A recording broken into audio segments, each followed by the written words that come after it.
So welcome everyone to the first talk of this semester, of the term. So this talk is hosted by the Plurilingual Lab Speaker Series, as well as the DISE research talks, and the bilingual identity, the belonging identity, language and diversity research group. So today we're very, very excited to welcome Dr. Joël Thibeault from University of Ottawa. So today Dr. Thibeault will talk to us about, we'll glance over, talk about the traditions of Francophone schools, traditions or the ways they taught French grammar, more in a prescriptive way, and how this needs to change, and he's going to recommend approaches to more of an inclusive way to teach French grammar in schools, one that would account for learners' full linguistic repertoire. So today Dr. Thibeault will have 1 hour for his talk, which will be video recorded. The video recording will be available on the Plurilingual Lab YouTube channel in a couple of days. And then the talk will be followed by a 30-minute discussion that will not be video recorded, so that everybody feels comfortable participating as much as they want to. And there's also going to be pictures taken. I'm going to be taking photos. If you do not want to be in a photo, please let me know now, or if you're not comfortable with that, let me know after. Pull me aside, I'll be here. We'll probably only get the back of your heads anyway. The floor is yours. Thank you. All right, thank you, Alexa, for this very nice introduction. It's always kind of weird to hear people talk about you in such a formal way. I guess before I begin, I want to thank the members of the Plurilingual Lab. I want to thank Angelica for inviting me, for welcoming me into your research and practice community. My name is Joël Thibeault. I'm professor of education at the University of Ottawa, and my work focuses more specifically on the teaching and learning of French grammar within minority and plurilingual settings, which is what I'm going to be talking to you about today. I'm going to be talking most importantly about the use of linguistic variation in the teaching of grammar, linguistic variation as it's documented within minority settings in French Ontario. I'm going to basically look over my PhD work, which focused more specifically on the teaching of subject-verb agreement and conjugation, and see the linguistic variation that students who are schooled in Francophone minority setting use while they speak and while they write, and how we can basically use this linguistic variation in the teaching of conjugation and more broadly French grammar in minority contexts. I was professor at the University of Regina before being professor at the University of Ottawa, where I got the chance to meet my friend and colleague Andrea Sturzlik, whose work I really appreciate. Shout out to you, Andrea, if you're watching. In her book in 2011, she cites Cavanagh and mentions that we have to train our students to assume difference in communication and orient them to sociolinguistic and psychological resources that will enable them to navigate sociolinguistic difference. This means that we have to move away from an obsession with correctness. Correctness usually assumes the existence of a common and legitimate core of grammar. If there's something that I want you to keep in mind as I'm talking, it's basically this idea that in French schools specifically, grammar is used as a way to reproduce a certain discourse of prescriptivism towards language. We want students to learn French, but we don't want them to learn any kind of French. We want them to learn a very specific kind of French, and very often that variation, that norm, is not necessarily the norm with which students are most comfortable with. And today I'm going to use the example of Francophone minority context to see how we can propose pedagogical practices that are socio-contextualized. And we'll use subject-verb agreement as an example. So, en plan de la présentation, je vais me permettre des alternances parce qu'on s'intéresse au plurilinguisme et je suis acadien du français, donc pourquoi pas. Je vais d'abord vous parler des contextes francophones minoritaires, les enjeux sociologiques, sociolinguistiques qui sont afférents à la scolarisation en contexte francophone minoritaire au Canada. Le cadre conceptuel sur lequel je m'appuie dans le cadre de ma recherche en général, je vais le diviser en deux parties, tout ce qui est de l'ordre de la didactique de la grammaire du français d'une part, et tout ce qui est de l'ordre de la contextualisation Please come in. Et tout ce qui est de l'ordre de la contextualisation didactique d'autre part. I'm going to talk about more specifically subject-verb agreement among students who are schooled in French Ontario. So what do we know about how these students use verbs when they talk and when they write? And then this is going to be used as a way to propose pedagogical considerations. And then we're going to open up the floor to you, and I'm going to welcome your questions.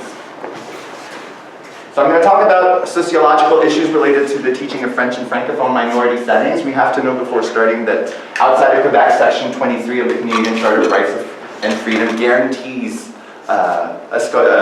schooling in French for those students who have parents who were themselves schooled in French.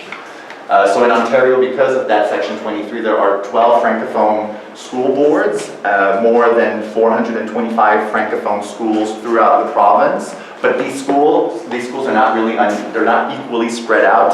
There are more Francophones in the eastern and northern parts of Ontario, and as you go away from Quebec, the number of Francophones goes down, so the amount of school also goes down.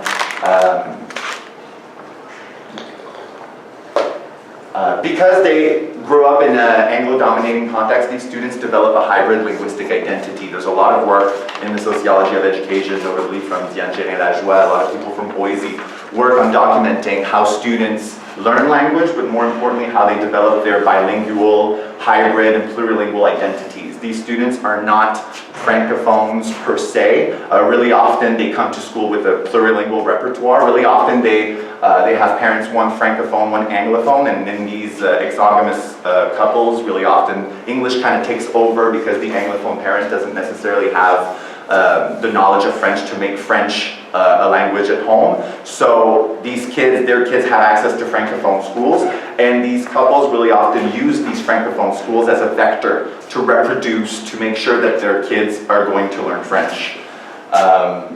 It's also interesting to point out that slowly but surely, the amount of students who would have access to Francophone schools according to the Canadian Charter of Rights and Freedoms, it dwindles. So a lot of schools, they have to open up to students who wouldn't necessarily have access to these Francophone schools, and they have what they call a comité d'admission. Un comité d'admission, c'est un comité qui gère l'admission d'élèves pour qui n'auraient pas habituellement accès à l'école de langue française en fonction de la Charte canadienne des droits et libertés, mais étant donné que le nombre de francophones, selon Statistique Canada, diminue, ils doivent s'ouvrir et donc admettre des élèves qui habituellement ne seraient pas admis. So all this to say that we find ourselves in a very much plurilingual context, and that we have to take this plurilingual into account when we teach grammar. Heller in 1994 published an article that I always refer to that I find very interesting because she mentions two tendencies that she noticed in schools regarding the students' bilingualism or now plurilingualism. She noticed that because students evolve in an Anglo-dominating setting, schools act as if they had to counterbalance this Anglo-dominance. So basically, schools believe that if we want to make a proper Francophone speaker, we have to provide them with an exclusively Francophone environment to counterbalance the society in which they grow, which is Anglo-dominant. She also mentions that in the same perspective, she also mentions that in these schools, again, because we want to make sure that on forme de bons petits francophones, on va valoriser une certaine norme du français qui n'est pas en fait la norme qui est connue, la plus utilisée par les élèves. Donc on va mettre en avant une norme linguistique francophone qui est en fait une certaine langue seconde, si on veut, parce que les élèves sont exposés, pour ceux qui sont exposés au français, ils sont exposés à une certaine variation du français qui n'est pas forcément celle qui est utilisée ou valorisée en contexte scolaire, ce qui fait en sorte qu'il y a un clivage. Il y a un certain paradoxe finalement entre la mission de l'école de langue française qui est de former des francophones tout en le faisant de manière inclusive. Et donc les acteurs de la scène éducative se trouvent un petit peu entre deux pôles. Le premier pôle étant on veut valoriser la diversité et l'autre pôle c'est de former de bons francophones qui vont pouvoir assurer le maintien de la langue et de la communauté francophone en contexte de minorité linguistique. So my main question as I do my research that focuses more specifically on grammar instruction is how can grammar instruction, which is used a lot, as we will see in Francophone schools, Really often we teach French using grammar very explicitly. So how can grammar instruction be used as a tool to contextualize French education in minority context? In other words, how can within the grammar lessons that we propose our students, how can we make sure that we not only teach them French, the socially valued French, but how can we do that in such a way that we also encourage students to think about language variation, to think about plurilingualism in a more sociologically just and equal way. Donc maintenant, je vais parler de quelques éléments de mon cadre conceptuel qui sont relatifs à la didactique de la grammaire du français en contexte minoritaire. Celles et ceux qui ont été scolarisés savent que, qui ont été scolarisés en français savent que l'enseignement de la grammaire prend une place prépondérante dans l'enseignement du français. On y consacre, selon la recherche, plus de 65% du temps qui est consacré au français est consacré à la grammaire, ce qui est quand même considérable. Dans l'enseignement de la grammaire, il y a plusieurs objets qui sont emblématiques, mais je pense qu'on a tous des souvenirs d'avoir mémorisé des tableaux de conjugaison pendant de très longues années. On enseigne un verbe, on l'enseigne à tous les temps et les élèves sont appelés à le mémoriser. Le verbe est vraiment emblématique du travail grammatical qui se fait dans les cours de français, et ça se remarque aussi en contexte francophone minoritaire. Traditionally, we have to know that French verbs are taught according to 3 different categories.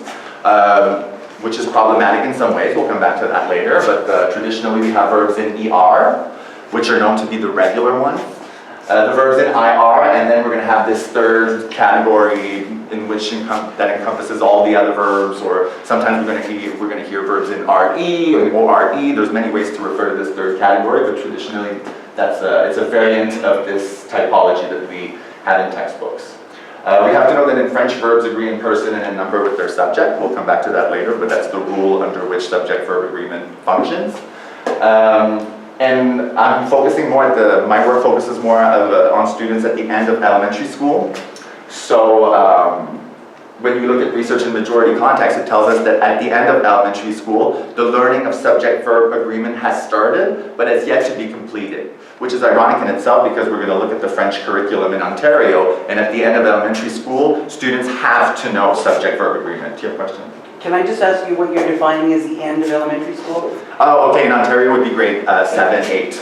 Okay. Yeah, okay. But it's interesting because in majority context, it would be like in Quebec, it would be grade 6. Yeah. So this research that I'm mentioning is about like Sec 1 because it was conducted in Quebec. But we'll see that in French Ontario, students are asked to know things that students in majority context have yet to completely master.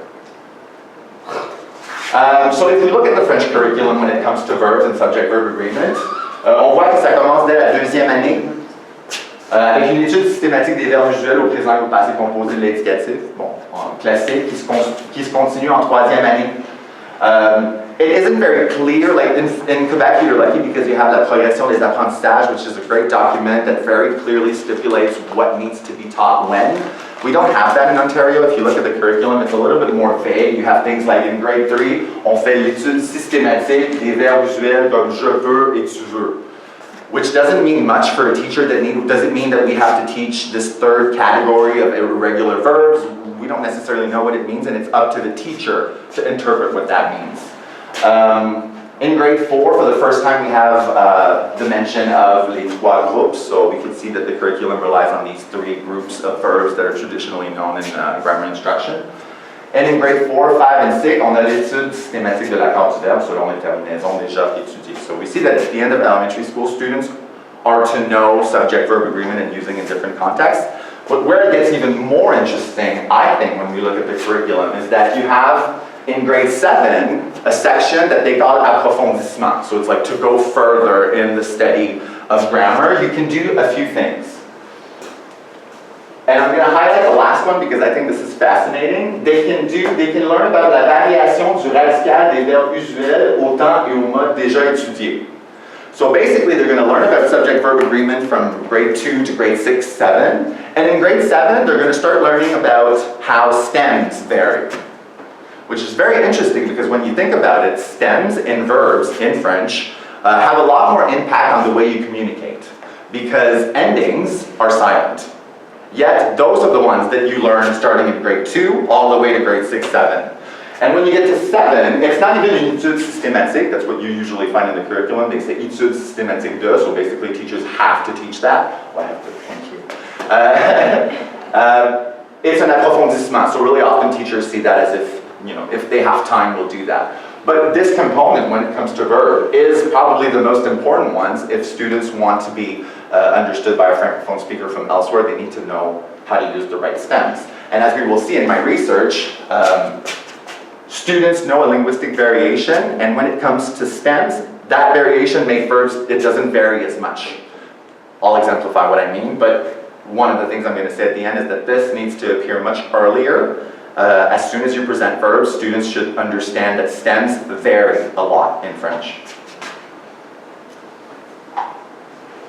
There's a research that was conducted recently, a master's thesis by my friend Louise Larouche at the University of Ottawa, who documented the declared practices in grammar instruction of teachers who are in southwestern Ontario. Southwestern Ontario is very interesting, so we're talking Windsor, London, Toronto. Is very interesting because it's not necessarily where French is the most prominent in the province, so we're really in the context of a very strong minority language. And she documented what a lot of people documented before her, that French grammar takes a lot of place within grammar instruction in these schools. And she also found that after sentence structure, subject-verb agreement is the most predominantly taught object at school when it comes to grammar. So it's something that we dedicate a lot of time to in these schools, and then later on we're going to see how students learn it through my research. She also looked at how, if teachers took the students' plurilingual repertoires into account, to find that very often, most often, grammar is taught in a monolingual and normative way. So basically we don't necessarily take the students' languages into account, nor do we take into account their knowledge of language variation. My work also relies on the work of European scholars that argue for what they call une contextualisation didactique. Ces travaux sont dans la foulée de ce que Marielle Rispail et Philippe Blanchet appellent une sociodidactique du français. Je vous la présente brièvement parce que c'est l'esprit dans lequel s'insère la recherche que je mène de manière plus générale et plus particulièrement celle que je vous présente aujourd'hui. La contextualisation didactique, ça vise principalement à faire des liens tangibles entre les pratiques linguistiques effectives des élèves et les attentes que l'école leur impose. Donc l'idée, c'est de partir, grosso modo, de ce que les élèves connaissent de la langue ou des langues et d'édifier des ponts entre les pratiques pédagogiques qu'on leur propose et ce qu'ils savent déjà sur les langues. Donc l'idée, finalement, c'est de ne pas forcément dire à l'élève que son bagage de connaissances antérieures ne lui sert à rien, mais c'est vraiment de prendre appui sur ce bagage pour l'approcher progressivement de la norme qui est attendue à l'école, dans le cas de l'enseignement grammatical, la norme qui est mise en avant par la société qui institutionnalise l'école. Donc le but premier de cette contextualisation-là, c'est to avoid the limits of a certain form of d'universalisme, c'est-à-dire qu'on ne va pas prendre ce qui se fait ailleurs et l'appliquer à un contexte donné, on va vraiment s'inspirer des pratiques linguistiques des élèves qui évoluent dans un contexte pour pouvoir leur proposer des solutions didactiques qui répondent à leurs besoins à eux. Really often in Francophone minority settings, this becomes a little bit problematic because teachers don't have access to as many resources, which means that they have to look at what's done elsewhere, Quebec, Europe, because in Quebec and Europe, it's majority context, and they therefore have access to more money and more resources. So in Francophone minority settings, cet universalisme-là, c'est une question qui est importante parce que c'est dur de trouver des ressources pédagogiques qui sont vraiment contextualisées, pensées en fonction des élèves qui évoluent dans ces contextes-là. So today I'm going to try to answer these two main questions with you. The first one is going to be, how do students in southwestern Ontario make verbs agree with their subject and number? And based on that, what are some socio-contextualized teaching practices that can be suggested based on these results? So the idea is to look at how students make their verbs agree with their subject and number, and how we can come up with the teaching of verbs that is qui est socialement contextualisé. So there's been some research before mine that focused on subject-verb agreement in oral practices. So Goujon et Beignac à l'Université de Toronto dans les années 90 ont documenté comment des adolescents qui étaient scolarisés en français dans les écoles un peu partout en Ontario français utilisaient les verbes dans leurs discours oraux. Et puis ils se sont rendus compte que les participants avaient une tendance à ce qu'ils appellent le non-accord. C'est-à-dire que quand l'accord est attendu, en fait, ils garderaient une forme prototypique singulière, comme dans les exemples que je vous mets. Il y a beaucoup de choses qui se produisent. Produit, c'est la forme singulière du verbe se produire. Ici, le contexte en français standard imposerait l'utilisation du pluriel, mais la variation linguistique connue par ces élèves-là veut que c'est le singulier qui est utilisé. Même chose pour le deuxième exemple, les singes peuvent faire qu'est-ce qu'on peut faire. Peut, c'est un verbe singulier, selon la variation qui est connue par les élèves de l'Ontario, mais le français standard imposerait plutôt le pluriel. They noticed a few things about the use of this non-agreement. They noticed that when it comes to very regular verbs, so être and avoir, those are not the ones affected by this linguistic variation. So these verbs are used in their plural form when Standard French imposes plural. And they also noticed that this non-agreement usually occurs after qui and il in the plural because the silence cannot be heard. On ne peut pas entendre le pluriel après le pronom relatif qui et il. Il n'y a rien qui nous indique à l'oral qu'on est dans une situation plurielle. À l'écrit, on voit par exemple le ILS qui est au pluriel, mais à l'oral, on ne l'entend pas. Ce qui fait en sorte qu'il y a une tendance à aller vers le verbe singulier parce que justement, à l'oral, on n'entend pas des marques de pluralité concrètes. Et enfin, ils ont aussi remarqué que le plus minoritaire est la communauté francophone, le plus cette tendance au non-accord se fait remarquer. Ce qui fait en sorte que le plus finalement on arrive dans le sud ou dans l'ouest de l'Ontario, le plus cette tendance au non-accord est documentée dans les français qui sont utilisés à l'oral par les adolescents de l'Ontario français. Alors que si on va dans des villes comme Alexandria, si on va à des villes comme Hawkesbury, Cornwall, les franco-ontariens ont tendance à utiliser ce non-accord beaucoup moins. Donc, je vous présente ma recherche, my study, that focused not on the oral practices, but on the writing practices of 8th grade 5 or 6 plurilingual students who are schooled in southwestern Ontario. I chose southwestern Ontario because French is really a minority language. There aren't really communities in which you can hear French, so schools become pretty much the only space in these communities where you're going to hear French on a regular basis. And I followed these 8 students over the course of 13 months. So here are the 8 students that I followed. I highlighted 3 of them in red because these 3 students are going to be the ones that I'm going to follow throughout my presentation. Je vais vous justifier ça pourquoi. On va voir qu'ils ont des portraits très différents en ce qui a trait à l'accord du verbe. Mais l'idée, c'est qu'on va focaliser aujourd'hui sur ces 3 élèves-là pour voir comment ils accordent le verbe en nombre pour ensuite mettre en avant les pratiques pédagogiques. La méthodologie, j'ai utilisé 3 instruments de collecte de données. J'ai utilisé une activité de complétement. Je distribue cette fiche qui présente les critères à partir desquels je me suis appuyé pour concevoir cette activité de complétement-là. Mais grosso modo, c'était une activité dans le cadre de laquelle les élèves étaient appelés à accorder des verbes alors que l'infinitif apparaissait entre parenthèses. I relied on many different linguistic criteria in order to create this. I wanted to vary sentence structures, so I did a review of the literature that focused on subject-verb agreement to see what kind of syntactic structures can have an influence on the performance of students when they make verbs agree in number with their subject. I also wanted to choose different types of verbs, so I have very frequent verbs, I have very regular verbs, and I have another category called other types of verbs. So I came up with 48 sentences, so they had to make 48 verbs agree in number during that completion task. I also had a written production. I'm not going to focus as much on the written production today because I don't have enough time.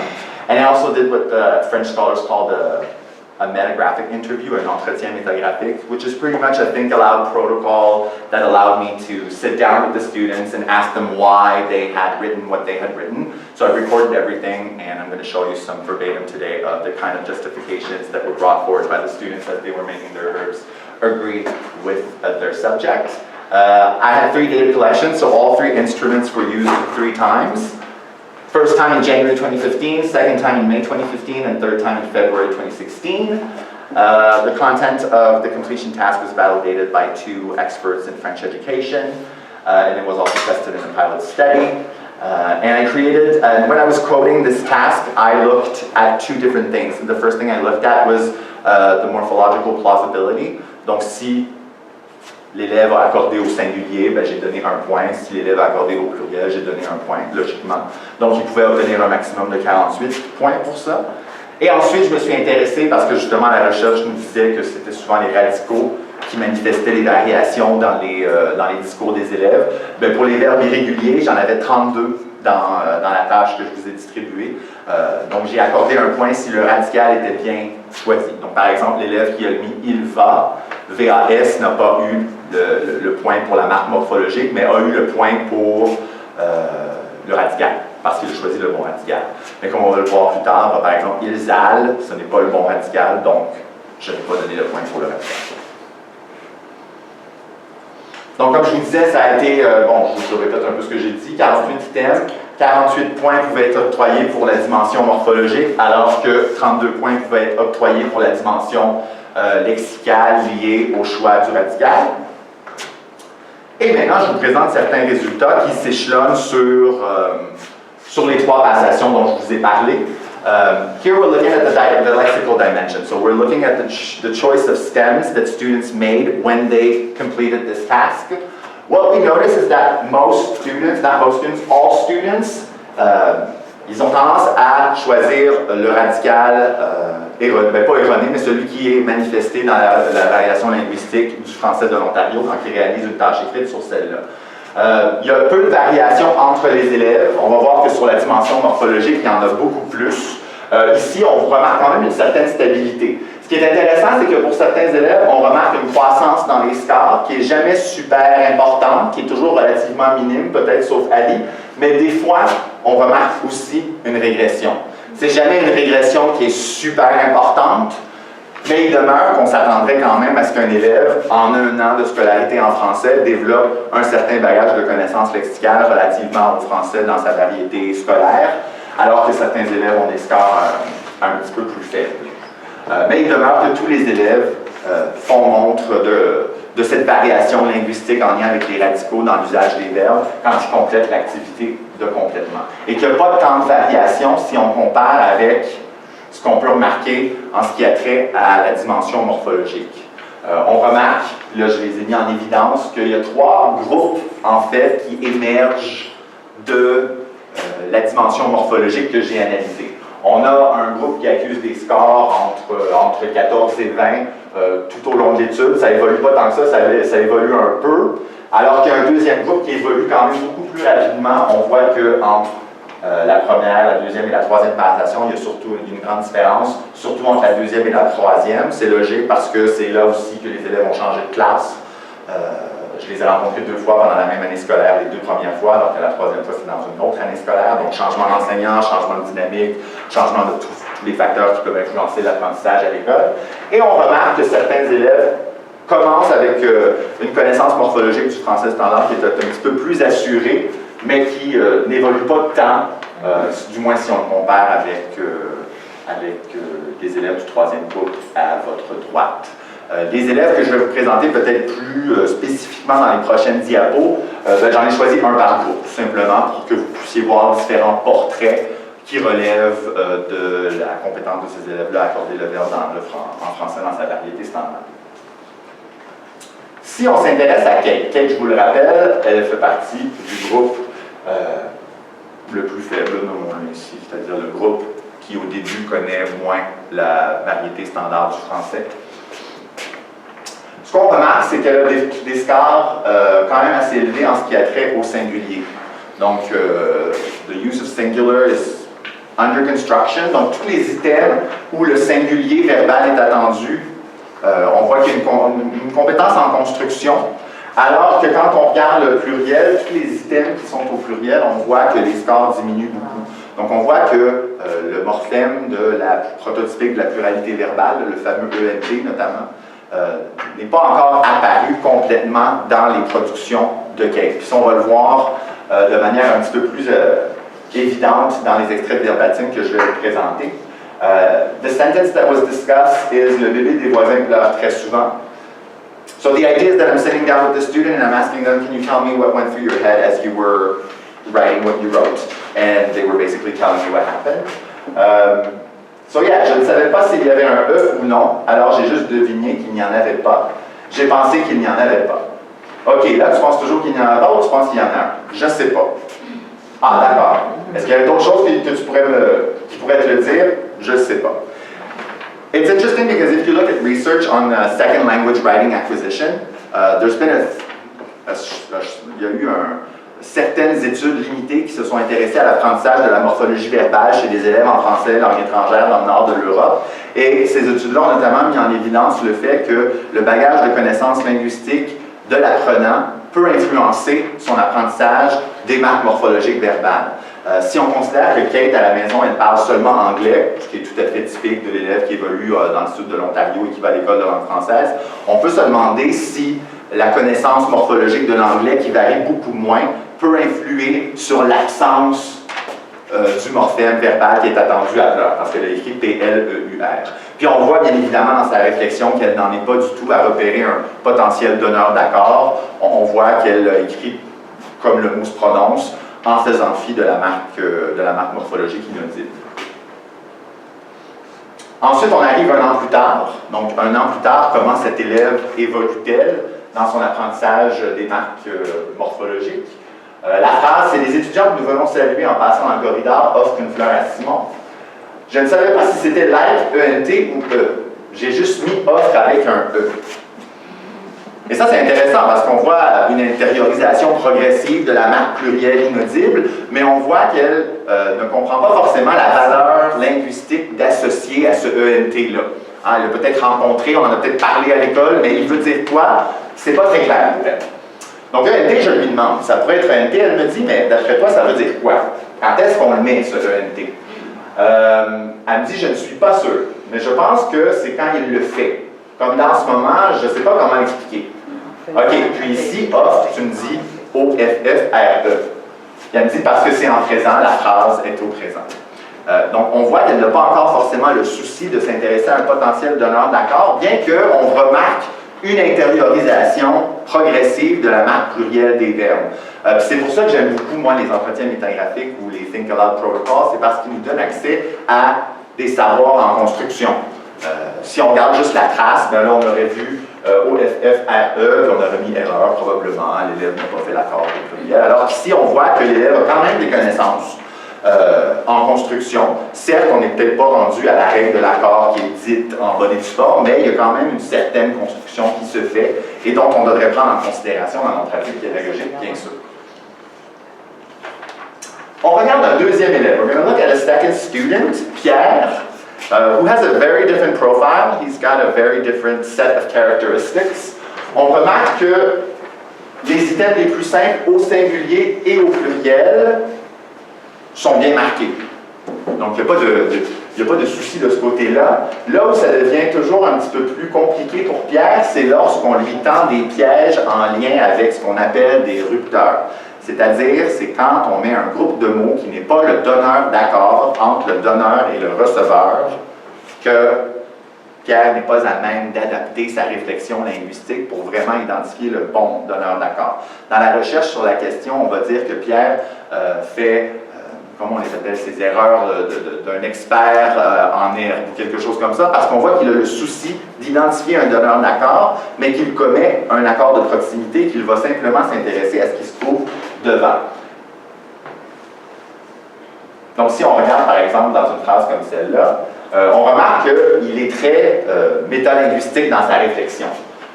Donc, il me dit, bon, je lui dis la phrase, et là, il écrit « suivre » avec un « R ». Déjà là, en soi, c'est intéressant parce que, avec le R, bien évidemment, ça relève d'une erreur lexicale en lien avec le radical, mais il me dit « j'ai fait une faute ». Là, je dis « tu veux changer ?» Puis il change ta réponse et il enlève le R. Puis là, je lui demande pourquoi tu as choisi d'écrire comme ça. Parce que je vois plusieurs personnes, Anton, Mike, bon, des personnes, et je vois enthousiaste avec un S. Ah, c'est très intéressant. Il associe la marque de la pluralité adjectivale, dans ce cas-ci, au ENT verbal. Donc on voit que son profil est quand même très différent de celui de l'élève précédent, parce que lui, il est en mesure d'aller chercher les éléments, d'utiliser les indices que lui donne la phrase et de leur associer la marque morphologique qui est attendue. Si on remarque Pierre à la toute fin de l'étude, on remarque, c'est très intéressant aussi, l'intériorisation de ce qu'on appelle en grammaire les manipulations syntaxiques. Encore une fois, je vous rappelle qu'à la fin, il y avait une enseignante différente, qui avait une approche un petit peu différente. Et là, Pierre commence à utiliser ce qu'on appelle les manipulations syntaxiques, c'est-à-dire qu'il remplace le sujet par des pronoms de conjugaison pour que le lien entre donneur et receveur d'accord se fasse un petit peu plus facilement. Donc, mes enseignants ont le temps de parler, bon, là, il choisit ONT, puis là, il me dit, parce que c'est le verbe avoir. Il y a mais, enseignant à l'ES, c'est le même raisonnement qu'il nous a dit la dernière fois, c'est au pluriel. Et j'ai mis on, je voulais avoir, ça devrait être ONT, et j'ai remplacé les enseignants par il. Donc il a fait cette manipulation syntaxique dont il parlait, il a remplacé le groupe du nom en fonction sujet par un pronom pour que la phrase finalement lui soit plus facilement analysable. Et enfin, si on regarde un dernier profil, celui d'Ali, qui, je vous rappelle, entre la deuxième et la troisième passation, a obtenu des scores beaucoup plus élevés. Donc, il y a eu un développement de connaissances par rapport à la morphologie flexionnelle sur ce plan-là, entre la P2 et la P3. On remarque, en fait, au début, un profil qui est très similaire à Kate, qui est la première élève que je vous ai présentée. Donc, on voit que les marques du verbe au singulier sont présentes dans une certaine mesure, mais qu'au pluriel, elles sont pratiquement absentes. Mais, en fin de passation, à la P3, on remarque que son profil ressemble beaucoup plus à celui de Pierre, où là, il est doté de connaissances qui lui permettent d'accorder les verbes singuliers et pluriels de manière peut-être un petit peu plus assurée, de manière un petit peu plus confiante. Et donc là, au début, on retrouve la même erreur qu'on a vue, c'est-à-dire cette absence de morphogramme, cette absence de marque morphologique. Quand dans la phrase Samuel et Paolo, dans la phrase ici, pardon, le camion rouge passer près de notre maison tous les matins, le camion rouge passe près de notre maison, on voit qu'il a mis P-A-S-S, et là je lui demande pourquoi, puis il me dit, je regarde beaucoup de films en français et ça se dit passe. Donc c'est intéressant, il utilise la chaîne orale, qui est une stratégie documentée, très utilisée par les élèves en bas âge pour orthographier les verbes. Mais encore une fois, moi j'avancerais que la connaissance de l'anglais fait en sorte que il y a sûrement cette influence translinguistique qui fait en sorte que la mise en œuvre de cette marque morphologique inaudible en français est peut-être un petit peu plus compliquée pour les élèves de mon échantillon, parce que dans les langues qu'ils connaissent, ou en anglais notamment, il y a moins de variations morphologiques pour les verbes. Si on regarde d'autres exemples, on remarque une erreur, je crois, lexicale. Samuel et Paolo prennent les tomates sur la table. Prendre les tomates, ça ne fait pas de sens. Donc là, il me dit, on ne pourrait pas dire Samuel et Paolo prendre les tomates sur la table, il faut que le verbe change. Parce que tu peux l'entendre. Okay. Mais la réponse qu'il offre est une réponse singulière, donc prend.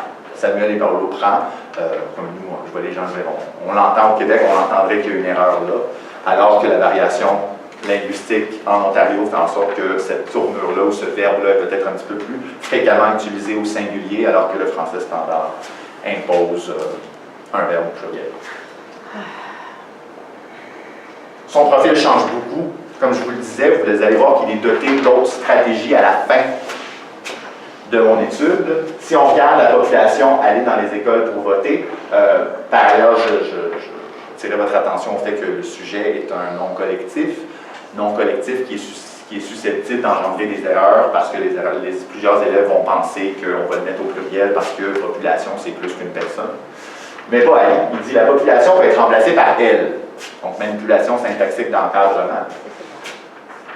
Il va même en disant, comme je vais, tu vas, ou elle va. Donc, on voit qu'il n'est pas tombé dans le piège de ce qu'on appelle l'accord syleptique. Là. Il n'a pas accordé au pluriel parce que population, c'est plusieurs personnes.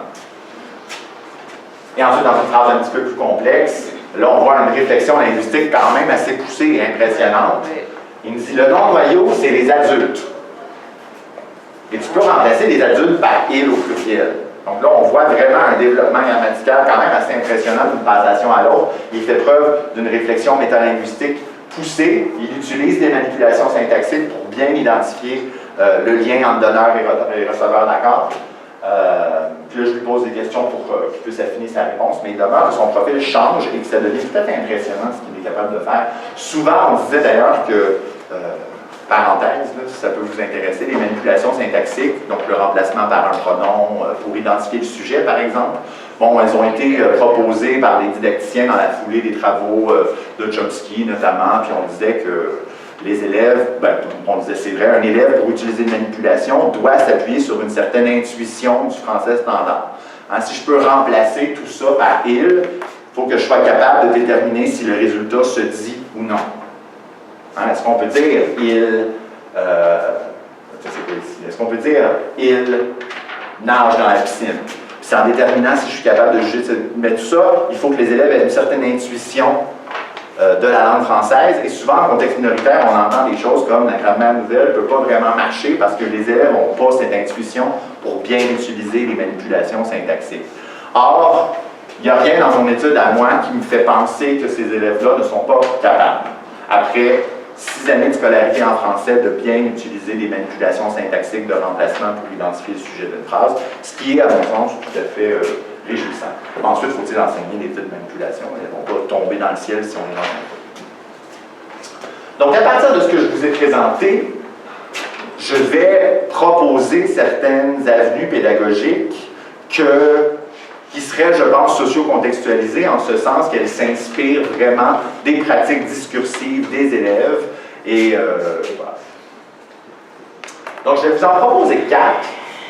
The first one is going to be to start teaching verbs by focusing on their oral forms, because we're going to see that oral forms of verbs in French are a lot simpler than their written counterpart, yet at school we tend to focus a lot on the written aspect of verbs. But if we focused on their oral forms, it probably would be a lot simpler. Teach verbs as a coherent system, and I'm going to tell you what I mean later. Open a dialogue regarding language variation and grammar instruction. And last but not least, use the students' plurilingual repertoires and grammar instruction. Donc, utiliser les formes orales des verbes quand on leur enseigne les verbes. Souvent, l'école tend à mettre l'accent sur l'écrit et on va entendre des choses comme les verbes en français sont compliqués parce qu'il y a beaucoup d'homophonie. Et c'est vrai, en soi, il y a énormément d'homophonie hétérographe dans les verbes. Si on se concentre sur l'écrit, c'est vrai que c'est compliqué. Apprendre les verbes, même moi, adulte, si j'écris rapidement, c'est probable que je fasse des erreurs avec mes verbes parce que l'homophonie est hétérographe. Si on considère les verbes dans leur penchant oral d'abord, on se rend compte que les verbes sont en fait plus simples. Si on regarde certains des verbes que je vous ai mis, chanter, il y a 3 formes au présent de l'indicatif à l'oral. Hein, il y a chante, chantons et chanter. C'est à l'écrit ensuite que ça se complique un petit peu. Ensuite, bon, je pourrais vous faire la même chose avec tous les verbes que je vous ai proposés, mais l'idée, surtout avec des élèves qui ne sont peut-être pas exposés au français au quotidien, comme c'est le cas des élèves que je vous ai présentés aujourd'hui, c'est d'utiliser l'oral comme une porte d'entrée. Ça facilite évidemment les pratiques communicatives, parce qu'on ne met pas l'accent sur le ENT, qu'on n'entend même pas de toute façon. On passe par l'oral, on s'assure que l'élève est capable de bien utiliser les verbes à l'oral et on utilise ça finalement comme porte d'entrée pour aller vers l'écrit pour que les élèves puissent mieux s'approprier les complexités qui ont trait à la langue écrite. On a vu d'ailleurs que la plupart des élèves, la totalité des élèves de notre étude connaissaient un français qui, à l'oral, varie encore moins. Hein? C'est-à-dire que souvent ils avaient une tendance à utiliser une forme singulière d'un verbe irrégulier quand le pluriel est attendu en français standard.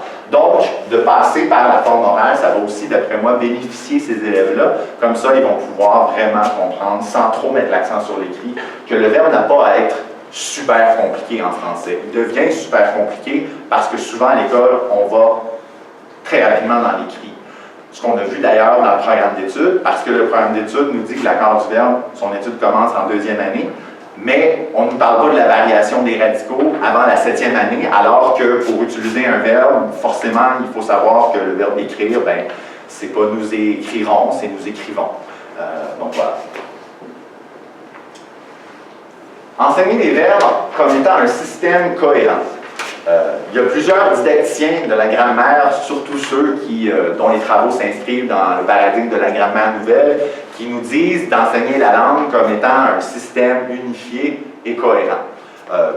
Bon, ça paraît bien simple, mais ça veut dire quoi? Ça veut dire, c'est de reconnaître qu'un élément linguistique, une unité linguistique n'existe pas seule en tant que telle, elle est toujours mise en relation avec d'autres unités linguistiques, et c'est si on comprend ces liens-là qu'on est en mesure de simplifier la vie de l'élève qui doit s'approprier le dit système.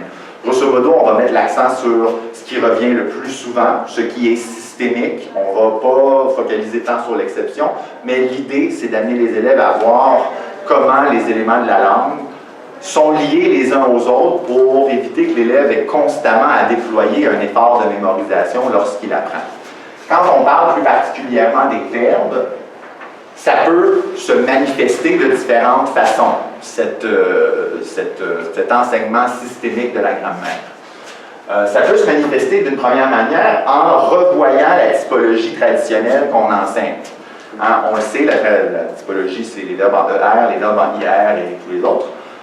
Typologie qui, par ailleurs, s'appuie sur les désinences, alors qu'on a vu que pour nos élèves à nous, bon, les désinences, elles s'apprennent, mais il faut aussi qu'on mette un accent important sur les radicaux.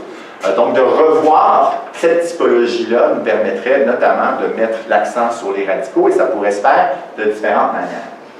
Dans un article récent, Roy Mercier et Chartrand proposent une typologie qui prend appui sur la fréquence d'occurrence des verbes. Donc, finalement, on enseigne les verbes les plus fréquents en fonction de cette typologie, les verbes réguliers en ER. Ensuite, on met l'accent sur les 10 verbes les plus fréquents. Et ensuite, dans une troisième catégorie, on a tous les autres verbes. Ensuite, moi je trouve que c'est un bon premier pas, cette typologie-là, mais ça ne permet pas forcément de voir que le verbe est un système en tant que tel, comme je le disais avant. Ça met l'accent sur le fait qu'il faut enseigner les verbes les plus fréquents, et c'est très utile, comme ça l'élève comprend l'utilité de ce qu'on lui enseigne. Mais si on veut vraiment qu'il puisse voir les liens entre les différents verbes qu'on enseigne, je pense qu'il y a d'autres typologies qui mériteraient d'être mises à l'essai. Il y a une didacticienne en Europe qui s'appelle Carole Tisset. Elle s'est inspirée des travaux en linguistique structurale de Jean Dubois. Si vous ne connaissez pas, Jean Dubois est un linguiste que moi j'aime bien. Là. Il a tout un ouvrage qui s'intitule « Le verbe ». Et ces travaux ont été didactisés au fil des années. Et Tisset, à la suite des travaux de Dubois, propose une typologie des verbes qui, vous l'aurez compris, ne prend pas appui sur les désinences, mais qui prend bien appui sur le nombre de radicaux documentés pour un même mode temps. Je m'explique. Si on prend par exemple le présent de l'indicatif, on va avoir une catégorie de verbes avec un radical. Donc on va mettre tous les verbes réguliers, c'est-à-dire ces verbes auxquels on associe seulement un radical ensemble. Chanter, clavarder, aimer, bon, la plupart des verbes en ER. Pas tous les verbes en ER, j'insiste sur ça, mais la plupart des verbes en ER seraient dans cette catégorie-là. Ensuite, on aurait les verbes qui, dans leur patron de conjugaison présent de l'indicatif, affichent deux radicaux. Puis ça nous permettrait de mettre un accent peut-être un petit peu plus notable sur des verbes comme jeter et appeler, là, des verbes qui sont dans ER, mais dans lesquels on retrouve deux radicaux. Parce qu'ensuite, il y a des changements de prononciation. Puis il y aurait d'autres verbes comme finir aussi, où il y a deux radicaux. Puis ensuite, on pourrait mettre les verbes dans lesquels on trouve, dans les patrons de conjugaison, il y a trois radicaux différents. Ça permet, si on avance de cette manière-là, de vraiment faire comprendre aux élèves que le verbe n'a pas à être mémorisé individuellement à chaque semaine. On fait des regroupements de verbes pour que les élèves puissent vraiment voir les liens qui existent entre les verbes.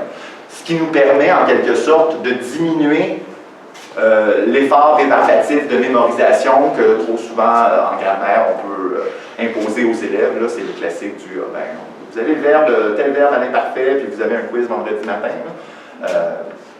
Ensuite, je ne dis pas que la mémoire à long terme n'a pas à jouer dans l'apprentissage du verbe. Là. Il faut des fois apprendre par cœur, mais si on fait des regroupements qui répondent aux besoins des élèves, hein, si des élèves comme les nôtres, des fois connaissent un français dans lequel les radicaux ne sont pas les mêmes, alors on gagne à s'appuyer sur des typologies à l'école qui regroupent les verbes en fonction de leurs radicaux. Une autre manière de faire du verbe un système avec nos élèves pour qu'ils puissent faire des liens entre les différents verbes qu'on leur enseigne, c'est d'enseigner les verbes en fonction de leur personne grammaticale. Hein, souvent, quand on enseigne les verbes, ce qu'on remarque, c'est qu'on dit apprends le verbe, puis apprends-le à toutes les personnes. Je, tu, il, nous, vous, il, on va toutes les enseigner en même temps, puis il va falloir que tu apprennes toutes les terminaisons pour chacune des 6 personnes-là. Ça ne permet pas vraiment cette manière-là de voir que pour chacune des personnes, il y a un nombre limité de désinences.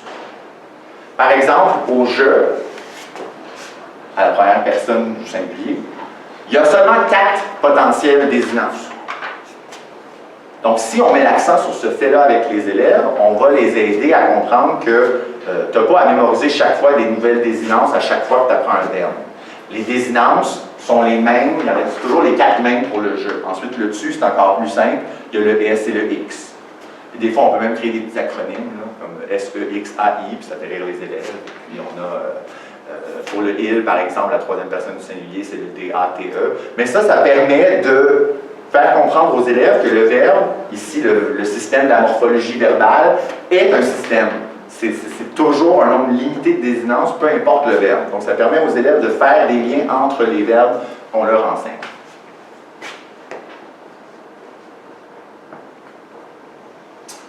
Ensuite, je pense que c'est important, surtout quand on sait, au Québec c'est le cas, pas mal partout en fait c'est le cas, le français standard n'existe pas en tant que tel.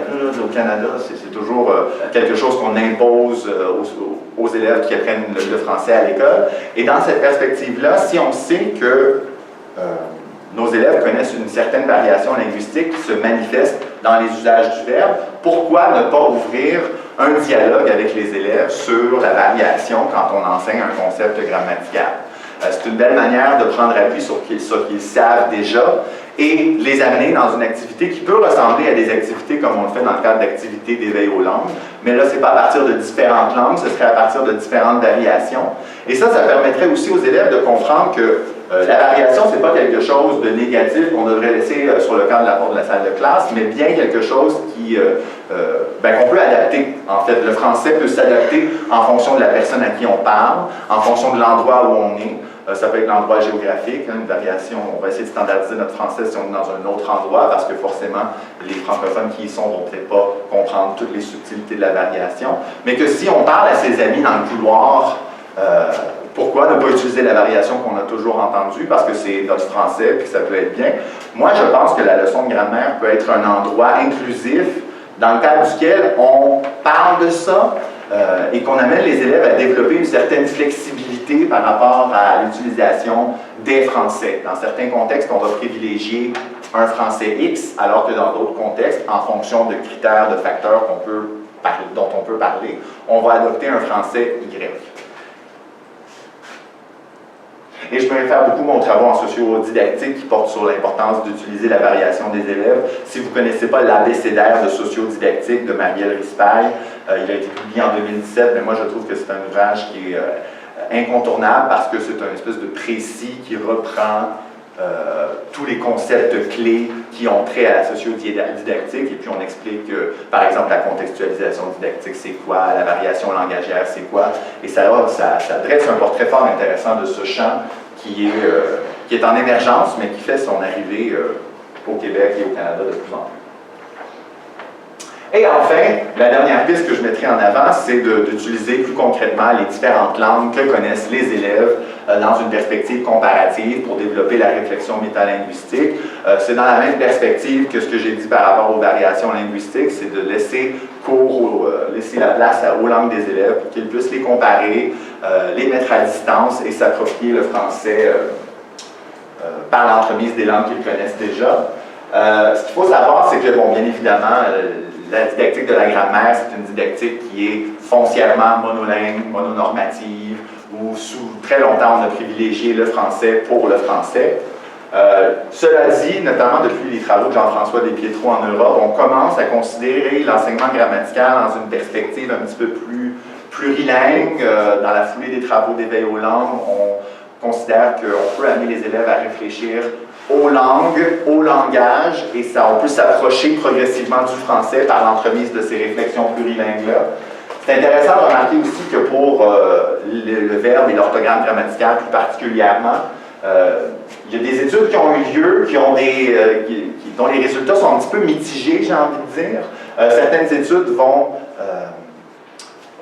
vont montrer un certain intérêt, vont dire que c'est bon pour l'apprentissage du français, notamment les travaux de David et Falampin avec des élèves de première année en France. Ils ont comparé le système verbal au présent en anglais et le système verbal au présent en français et en anglais. Et ils se sont rendus compte que ça aidait les élèves à mieux distinguer le système verbal du français et le système verbal de l'anglais, alors que les travaux de Dalsinger et ses collaborateurs ne sont pas venus à ces conclusions-là par rapport aux accords dans le groupe du nom. Je conclurai en présentant très brièvement la recherche doctorale de Catherine Ménard, de mon amie Catherine, qui est professeure à l'Université Laval et qui a testé un dispositif, tu me corriges si je passe trop rapidement, aussi, qui a testé un dispositif d'enseignement plurilingue auprès d'élèves de première secondaire en contexte plurilingue, pluriethnique québécois. Ce que j'ai trouvé intéressant, c'est qu'elle avait 3 groupes.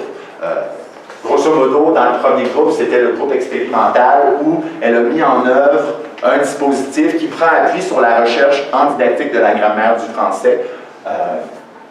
Et donc, mais en concevant ce dispositif-là, elle a ajouté des comparaisons entre les langues. Donc là, les 79 élèves de première secondaire du groupe 1 ont vécu un enseignement grammatical qui reflète les avancées de la recherche en didactique de la grammaire, mais elle l'a pimpé, disons-le comme ça. Elle l'a rendu un petit peu plus intéressant par l'inclusion d'activités de comparaison entre langues. Le groupe B, les 70 élèves, c'était le même dispositif grosso modo, sauf qu'elle n'a pas fait ces comparaisons entre les langues. Donc c'est un enseignement grammatical pensé en fonction de la recherche actuelle en didactique de la grammaire, à laquelle on n'a pas précisément, on n'a pas ajouté d'activités de comparaison entre les langues. Et le troisième groupe, c'est un groupe qui a vécu l'enseignement habituel des enseignantes qui enseignaient à ces 46 élèves. C'est intéressant parce qu'on peut vraiment voir la pertinence des comparaisons interlinguistiques, parce qu'il y a un groupe, justement, qui a vécu un enseignement grammatical qui a été pensé de manière monolingue, mais quand même à la lumière de ce que nous dit la recherche. Donc, on peut vraiment voir si la comparaison entre langues, ça aide les élèves. Et les résultats, et puis là, je présente ça parce que, bon, la présentation d'aujourd'hui porte sur le verbe, puis c'est ce qu'elle a fait faire dans le cadre d'une discussion pour amener les élèves à comparer les langues, mais plus particulièrement en lien avec la morphologie verbale.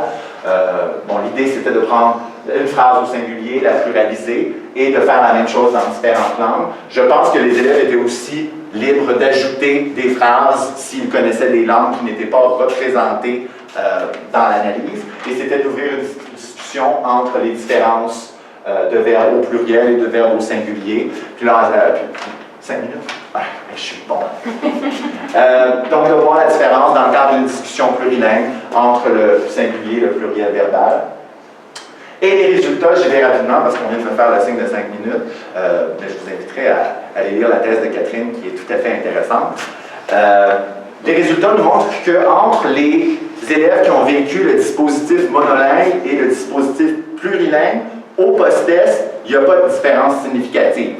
Sauf que ceux qui ont vécu un enseignement plurilingue, dans le temps, réussissent à conserver une différence significative par rapport aux autres groupes. Ce qui fait en sorte qu'on pourrait penser, ça laisse à croire que ces approches plurilingues sont peut-être un petit peu plus significatives, non pas parce que leurs résultats se manifestent plus qu'un enseignement monolingue pensé en fonction de ce que nous dit la recherche, mais ils s'ancrent plus dans le temps.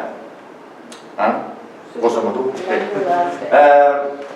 Et donc, je pense que ça nous dit, nous, en tant que chercheurs, que ces approches plurilingues-là gagnent à s'inscrire dans le temps. Si moi, je vais avoir la chance d'en faire bientôt et je vais adopter des devis longitudinales parce qu'il y a plein de facteurs qui peuvent intervenir dans la mise en place d'une approche plurilingue et je pense que c'est sur une longue durée, finalement, qu'on peut vraiment voir la pertinence de telles approches plurilingues. Je conclurai en disant que, en ce qui a trait plus particulièrement dans le dispositif, elle s'était intéressée à plusieurs phénomènes orthographiques grammaticaux, comme l'accord de l'adjectif, comme l'accord du verbe, il y avait aussi des participes passés.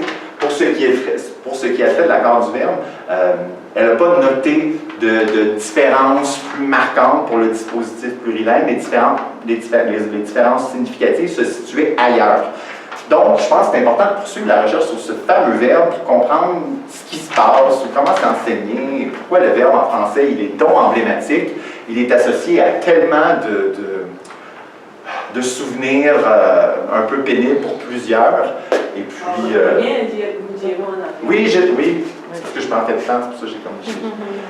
Ben, je voulais conclure en vous disant que habituellement, en didactique de la grammaire, on reconnaît deux finalités de l'enseignement grammatical. La première, c'est une finalité instrumentale. Hein? On veut que nos élèves écrivent mieux. La deuxième finalité, c'est qu'on veut que nos élèves en apprennent davantage sur le système linguistique. Je pense que c'est le moment, à la lumière des différents travaux sur le plurilinguisme, que l'enseignement grammatical vise à atteindre une troisième finalité, qu'elle aide l'élève, par l'entremise d'approches plurilingues, plurinormatives, à rejoindre la culture scolaire dominante, parce que souvent on tient pour acquis que tous les élèves sont familiarisés avec le type de travaux qui sont exigés dans le cadre du cours de grammaire, surtout dans les écoles de langue française, mais c'est en instaurant un espace inclusif et en amenant les élèves à comparer les langues que finalement la grammaire pourra devenir un outil à visée sociologique, inclusif, qui permet vraiment aux élèves marginalisés, notamment en contexte minoritaire, de rejoindre la culture scolaire dans laquelle ils évoluent. C'est ça que je voulais vous dire par rapport à la dernière vidéo. Merci.